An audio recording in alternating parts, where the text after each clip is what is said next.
jiwa raga dalam birahi. Assalamualaikum warahmatullahi wabarakatuh. Alhamdulillah, nahmaduhu wa nasta'inuhu wa nastaghfiruh wa na'udzu billahi min syururi anfusina wa min sayyiati a'malina, may yahdihillahu fala mudhillalah wa may yudlil fala hadiyalah. Amma ba'du. Rekan-rekan mahasiswa-mahasiswi yang berbahagia, pertama-tama marilah kita panjatkan puji syukur kepada Allah Subhanahu wa taala. Salawat serta salam semoga tercurah limpahkan ke junjungan kita, suri tauladan kita, Nabiullah Nabi Muhammad sallallahu alaihi wasallam. Rekan-rekan mahasiswa-mahasiswi yang saya banggakan, semoga dalam kesempatan ini selalu ada dalam lindungan Allah Subhanahu wa taala, selalu disehatkan badannya serta rohaninya, dimudahkan segala urusannya, dilancarkan dalam perkuliahannya. Baik, mahasiswa-mahasiswa sekalian, di video ini adalah sesi kedua pada pertemuan kedua mata kuliah perencanaan proyek dan kontrol. Di mana di sesi pertama kita telah sampaikan tentang orientasi perkuliahan pada mata kuliah perencanaan proyek dan kontrol ini. Di sesi kedua ini kita membahas topik daur hidup proyek atau siklus hidup proyek. Bagaimana siklus hidup proyek ini? Khususnya di sini akan kita jelaskan pada siklus hidup proyek konstruksi ya. Seperti apa saja tahapannya, kemudian berdasarkan yang telah terjadi secara umum di Indonesia, di kita ini, seperti apa siklus hidup proyek yang dimaksud ya. Baik, kita bisa langsung ke materinya. Nah, ini adalah materi kita ya, dan materi ini kita juga telah share di Edlink, di mana pertama-tama kita membahas tentang definisi daripada konstruksi ya. Nah, ini saya rasa dibaca saja.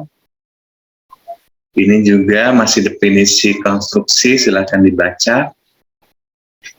Nah, kemudian sedikit saya berikan pemahaman tentang prekonstruksi ya, di mana konstruksi ini dapat dinyatakan bangunan, maka gambar proyek ini menjelaskan jenis bangunan yang berbeda. Oleh karena itu, selanjutnya bangunan harus diklasifikasikan, baik klasifikasi secara garis besar maupun secara detail. Nah, ketika keputusan untuk melaksanakan suatu proyek dibuat, nah seringkali ada beberapa definisi tentang apa yang akan dibangun dan seterusnya.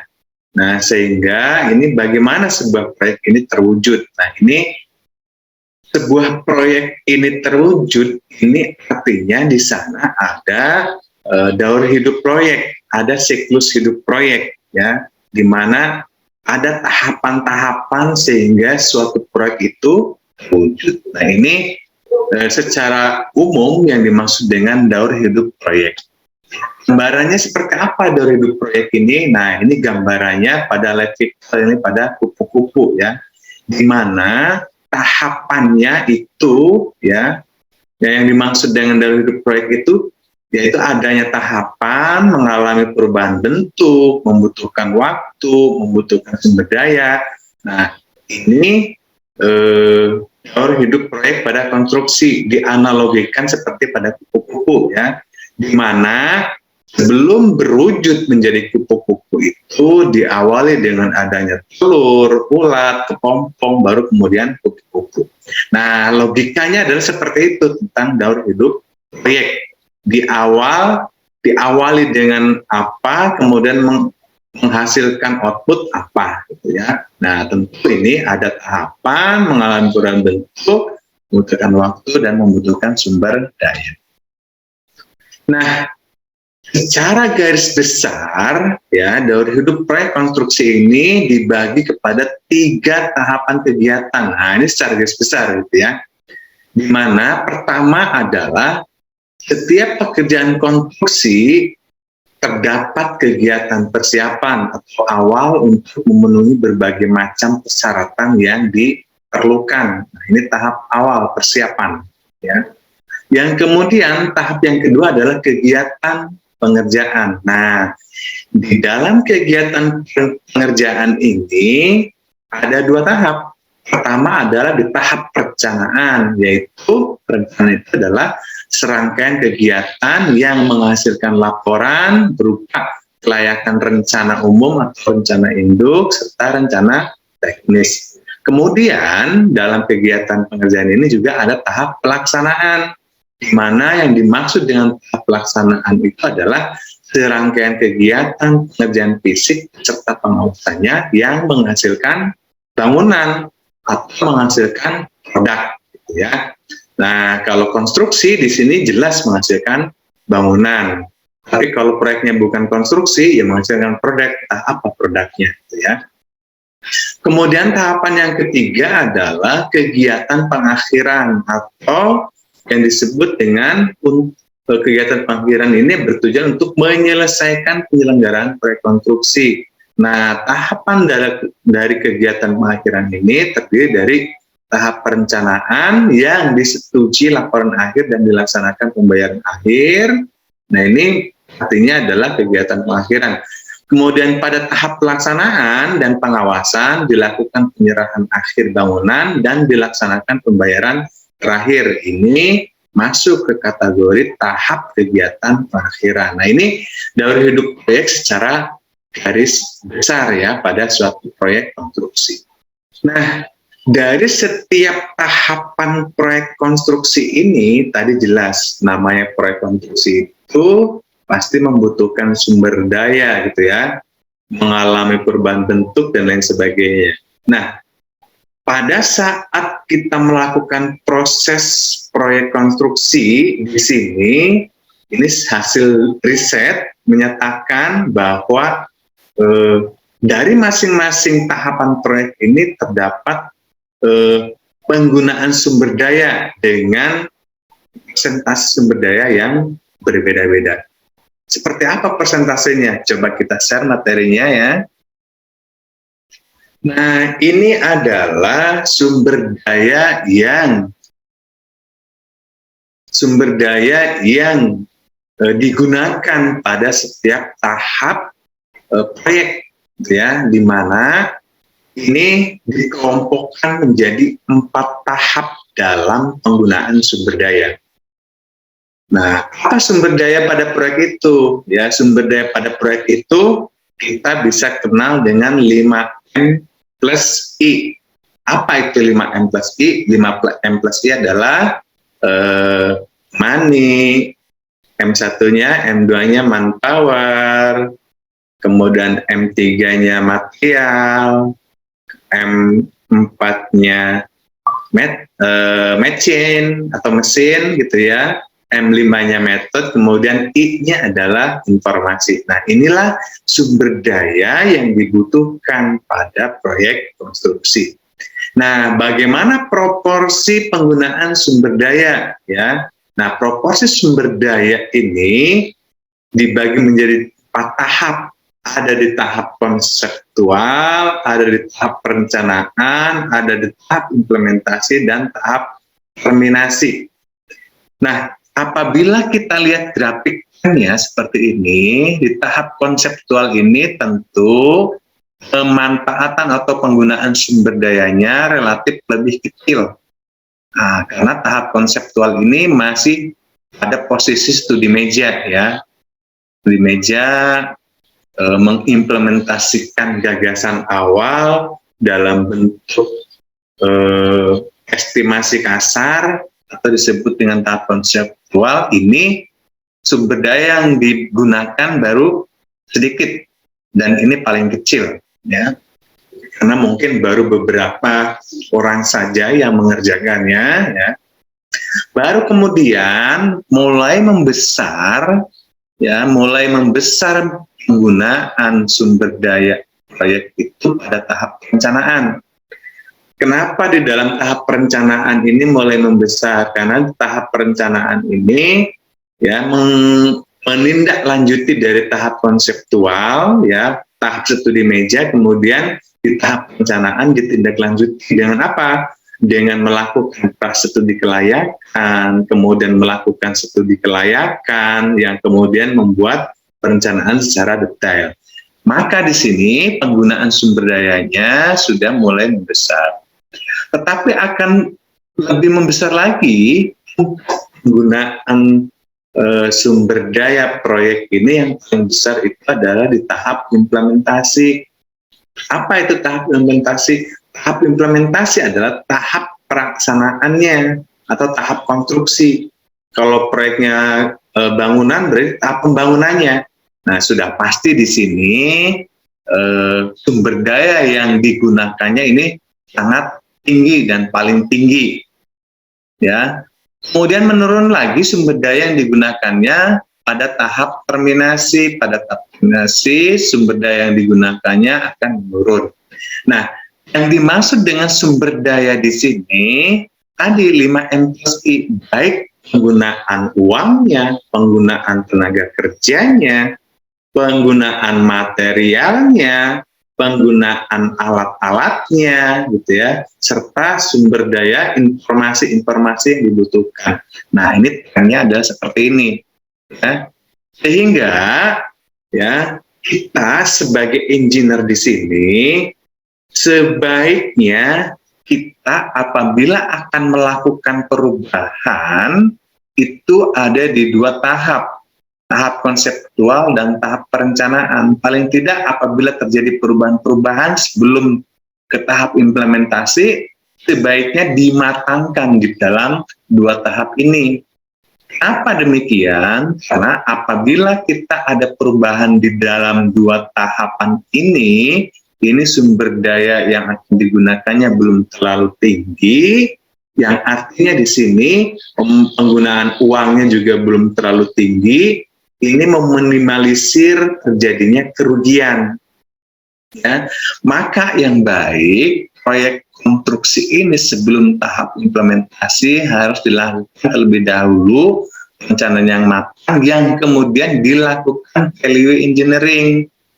Ya, value engineering ini adalah menilai, kemudian menghitung ulang dengan berbagai asumsi-asumsi, ya, baik penggunaan materialnya, tenaga kerja dan lain sebagainya. Ini dikaji ulang menggunakan beberapa alternatif. Nah, dari beberapa alternatif kemudian dibandingkan. Nah, ini sebaiknya sebelum tahap implementasi dilakukan hal tersebut. Nah, ini tadi ya. Apabila ada perubahan sebaiknya jangan ada perubahan di tahap implementasi. Kenapa? Kalau ada perubahan suatu proyek di tahap implementasi, ini artinya sudah menggunakan uang banyak, tenaga kerja banyak, material banyak, dan lain sebagainya, maka tingkat kerugiannya ini akan tinggi. Walaupun belum tentu rugi, akan tetapi di sini pasti akan menimbulkan biaya yang lebih tinggi. Nah, sehingga sebaiknya hindari ada perubahan proyek itu pada tahap implementasi. Yang kemudian pada tahap terminasi itu tidak mungkin ada perubahan, karena terminasi ini tinggal melakukan cek, menguji dari hasil yang telah dikerjakan. Nah, ini adalah tren dari penggunaan sumber daya dari setiap tahapan proyek. Nah, selanjutnya kita perlu mengetahui tahapan proyek itu secara detail itu seperti apa, kemudian organisasi yang terlibat di dalam tahapan itu seperti apa, gitu ya. Nah, ini penting untuk kita ketahui sebagai gambaran oleh kita, seperti yang disampaikan sebelumnya, bahwa apabila akan ada perubahan pada proyek konstruksi itu, hindari perubahan itu ada pada tahap implementasi.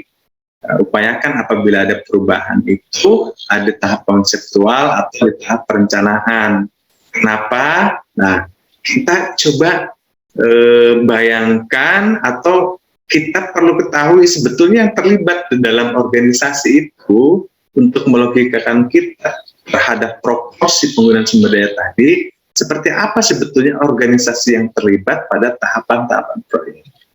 Nah, ini rekan-rekan mahasiswa-mahasiswa sekalian, tadi kita sampaikan sebelumnya bahwa secara garis besar siklus hidup proyek itu dibagi 3 tahapan. Nah, apabila kita buat dalam sebuah lingkaran proyek, maka yang disebut dengan tahap pertama itu area ini, ya. Nah, area ini merupakan tahap pertama yang dijelaskan di awal tadi, ya, merupakan tahap pertama. Nah, di dalam kegiatan di siklus hidup proyek tahap pertama ini antaranya ada perencanaan umum, ya, tergantung dari proyeknya itu apa, misalkan pelita, perpenas, RUTR, peta pada serasi, evaluasi pasca proyek, ya. Kemudian setelah, nah tadi itu ya, tahap perencanaan secara umum ini maksudnya bisa juga disebut dengan studi meja, yang selanjutnya ditindaklanjuti lagi dengan pra-studi kelayakan atau pra-FS, ya. Nah, ini perencanaan yang menghasilkan perencanaan umum, master plan, lokasi, data, dan lain sebagainya. Baru dari pra-FS itu ditindaklanjuti ke FS atau studi kelayakan. Ya, ini studi kelayakan artinya di sini kita melakukan survei awal dan lain sebagainya, termasuk mengkonfirmasi dari item-item yang telah kita data di awal, kita rencanakan item-item pada perencanaan awal atau perencanaan secara umum atau studi meja. Kemudian disurvei berdasarkan data real, ya, dari item-item yang kita list.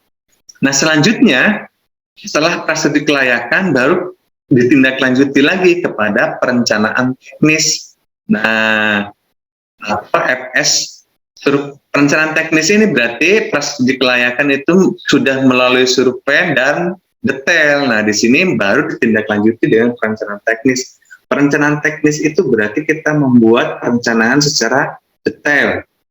Nah, perencanaan secara detail di sini apabila proyek konstruksi berarti meliputi gambarnya, dimensi strukturnya, kemudian spesifikasi teknis yang digunakannya, kemudian rencana anggaran biayanya, gitu. Nah, tadi yang lebih baik, yang sebaiknya di dalam perencanaan teknis ini kemudian dilakukan value engineering untuk mendapatkan suatu proyek konstruksi itu mendapatkan mutu yang terbaik dengan nilai yang sama atau nilai yang terendah kalau bisa. Nah, ini tahapan pertama yang dijelaskan di awal tadi. Yang kemudian tahapan yang kedua itu adalah prakonstruksi. Nah, prakonstruksi di sini bisa pengadaan lahan dan lain sebagainya, ya. Setelah prakonstruksi ditindaklanjuti lagi dengan konstruksi. Nah, konstruksi itu berarti di sana sudah ada perencanaan detail, ya.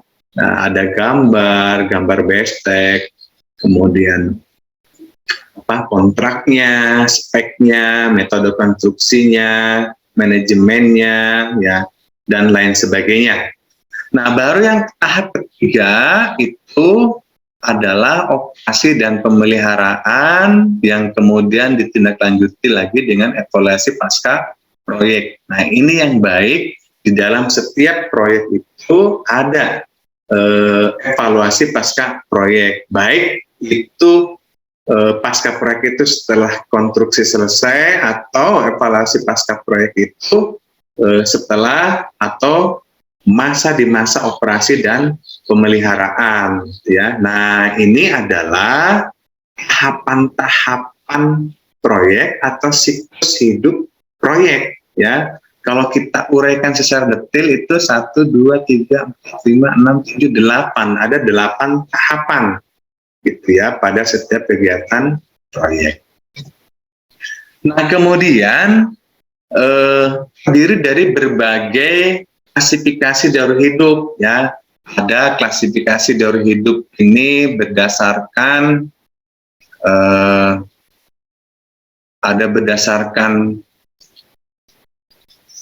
ketenaga listrikan, ya. Nah, di sini saya contohkan ini ada 4, namun tidak terbatas hanya 4 ini saja, gitu ya.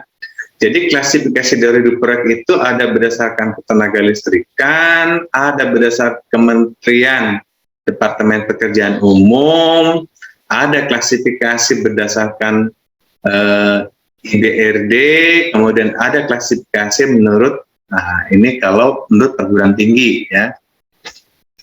Nah, kemudian apa klasifikasi daur hidup menurut tenaga kelistrikan? Nah, menurut tenaga kelistrikan daur hidup proyeknya itu terdiri dari 5 tahapan, yaitu pertama studi kelayakan, pendahuluan atau pre-feasibility study, kemudian ada studi kelayakan atau feasibility study, ada desain rinci atau detail desain, gitu ya. Kemudian ada tahap pelelangan atau tender atau bidding, kemudian ada tahap pelaksanaan konstruksi. Ini klasifikasi daur hidup di ketenaga listrikan.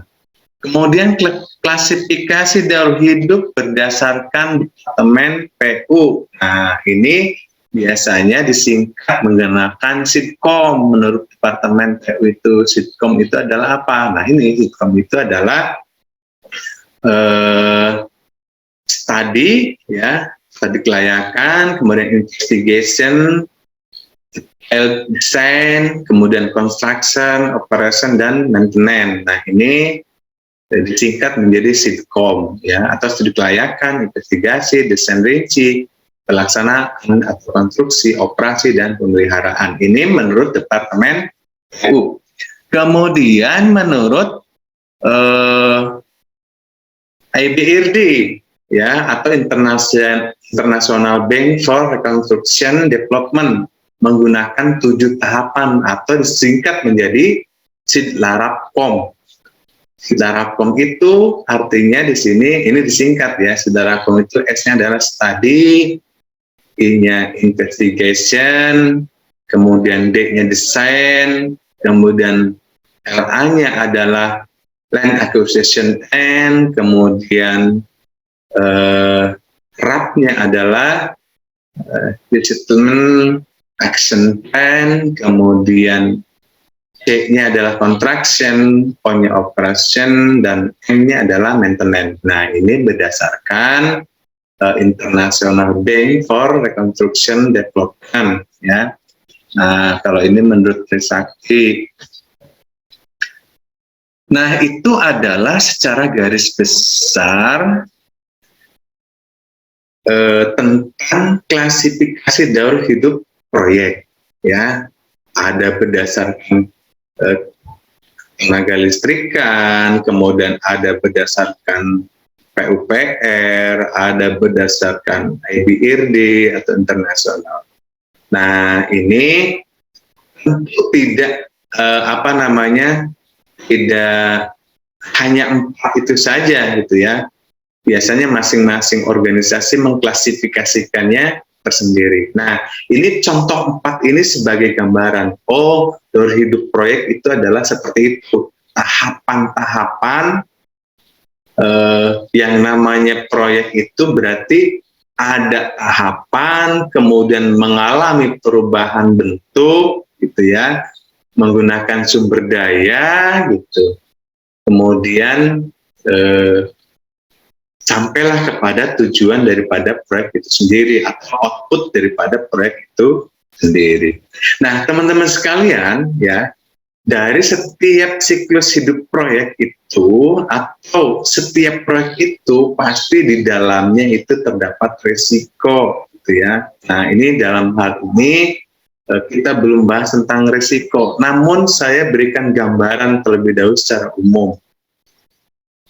Nah, ini proyek mempunyai siklus hidup dan di dalamnya itu tidak lepas dari adanya risiko. Kenapa? Karena risiko itu adalah sesuatu yang bersifat melekat inheren pada suatu proyek itu. selalu terjadi terlepas dari besar kecilnya skala dan bentuk maupun kondisi lingkungan kerja. Kemudian hampir semua keputusan komersial akan dibuat berdasarkan pada keadaan yang tidak pasti atau penuh dengan risiko. Gitu. Nah, diantaranya kan tadi ada studi kelayakan. Ini dari sisi perencanaan ini merupakan langkah antisipasi untuk menghindari terjadinya risiko-risiko gitu, sehingga kita perlu melakukan studi kelayakan itu untuk memastikan dan untuk mengetahui kemungkinan risiko yang akan terjadi apabila suatu proyek itu kita laksanakan.